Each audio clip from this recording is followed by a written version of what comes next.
On est en pleine nuit en ce moment. Est-ce que vous nous confirmez que les combats continuent ?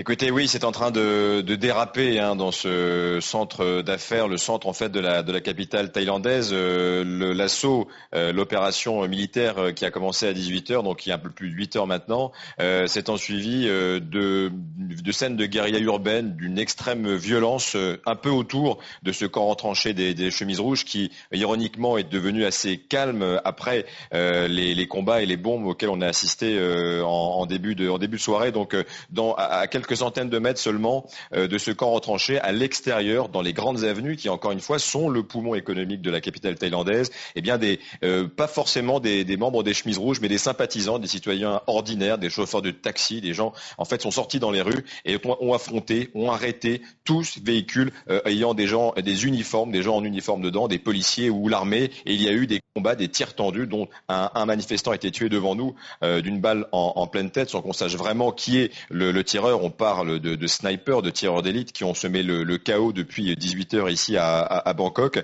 Et ça s'est un peu calmé parce qu'évidemment, il est très tard cette nuit, mais il y a une énorme confusion, une énorme colère dans ces rues de Bangkok. Après, vous l'avez dit, cet assaut qui a été lancé par les forces de sécurité à 18 heures. Alors, Cyril, il y a eu un mort, vous nous en parliez. Il y a aussi le chef militaire des chemises rouges qui a été visé par balle à la tête. Il serait dans un état très sérieux. Maintenant que les chemises rouges sont décapitées, puisque leur chef est entre la vie et la mort, qu'est-ce qui va se passer pour le mouvement ?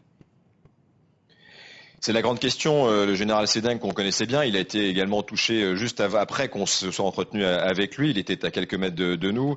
Il va probablement mourir parce que soit il est vraiment dans le coma, il a pris une balle en pleine tête. C'était le chef autoproclamé du service de sécurité des Rouges. C'est pour ça qu'on l'avait nommé le chef militaire du mouvement. Mais beaucoup des leaders des Rouges avaient pris une distance avec lui parce que il dirigeait une faction de paramilitaires jugés étant labellisés terroriste par le gouvernement, donc il prenait une certaine distance. Pour autant, le fait qu'il soit hors concours, qu'il soit mis hors d'état de nuire par le gouvernement, ne veut pas dire que la sécurité des chemises rouges, qui est impressionnante, on parle de centaines de gardes de sécurité dont on a vu ce soir leur réaction après l'assaut, sont armés d'armes automatiques, eh bien, ils ont certainement encore un commandement, donc ça ne veut pas dire que c'est terminé, et je peux vous dire en tout cas qu'il n'y a pas eu de désertion de ces milliers de chemises rouges. Nous sommes restés à couvert sous le feu avec des centaines de familles totalement apeurées. On parle de femmes, d'enfants qui étaient totalement terrorisés. Mais pour autant, ce soir, il y a une véritable détermination de la part de chemises rouges, un appel général à la mobilisation et personne ce soir n'a quitté ce camp. Donc, ils campent sur l'opposition dans ce camp retranché du cœur de Bangkok.